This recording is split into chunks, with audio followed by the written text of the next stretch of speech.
un gran pas per les nostres ciutats i els nostres pobles és la millora de la mobilitat. I una millora de la mobilitat que vol dir apostar per un transport públic i un transport públic que s'extengui.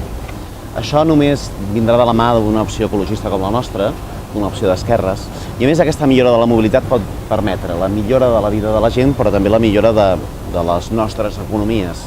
Una economia dependent del petroli i una economia dependent del cotxe és una economia més vulnerable. Avui estem en una crisi greu, gravíssima, però estem ja entrant en una altra crisi, la crisi energètica. I quan estem apostant pel transport públic, estem apostant per la millora de la mobilitat, però també perquè les nostres economies, les nostres ciutats no tinguin una factura energètica tan elevada.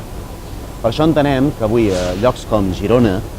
i el seu entorn és importantíssim una estratègia de mobilitat i una estratègia de mobilitat que permeti moure's a Girona però també moure's en les ciutats dels entorns. Moure's a Girona i no necessitar el cotxe per entrar, poder-lo deixar a les afores de Girona i poder entrar en transport públic. I moure's també en les ciutats que li envolten. Si mirem Europa, veurem exemples com el de Friburg. Friburg, a l'estat de Baden-Württemberg, que ha estat un exemple de mobilitat, una ciutat de dimensions semblants a les que té Girona i tot el seu entorn, tot el seu àmbit metropolità. Des d'Iniciativa Verds Esquerra Unida el que volem és fer allò que han fet els Verds, en aquest cas a Friburg, i fer que una ciutat com Girona pugui ser en pocs anys un exemple de mobilitat.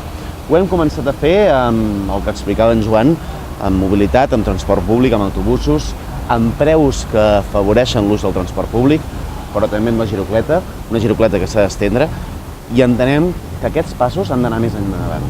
Però a la vegada creiem que perquè això sigui realitat necessitem de governs compromesos en la mobilitat i de governs compromesos en la mobilitat que li diguin a aquells que governen o a nivell d'estat o a nivell català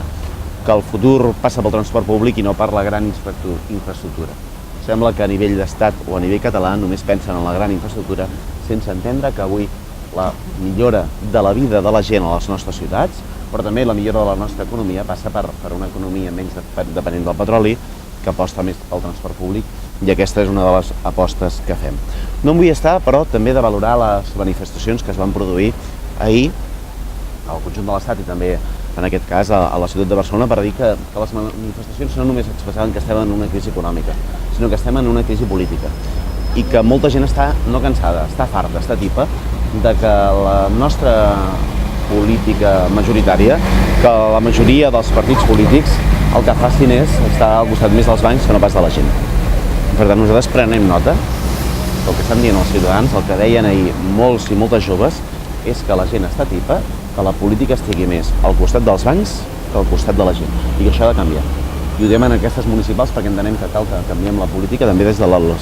proximitat, i en aquest cas des de les localitats, a peu de carrer, i per tant volíem fer aquesta valoració entorn a les mobilitzacions d'ahir, que com algú va escriure en un tuit, aquest va ser el míting més multitudinari que es va produir ahir. Preguntes? Sí,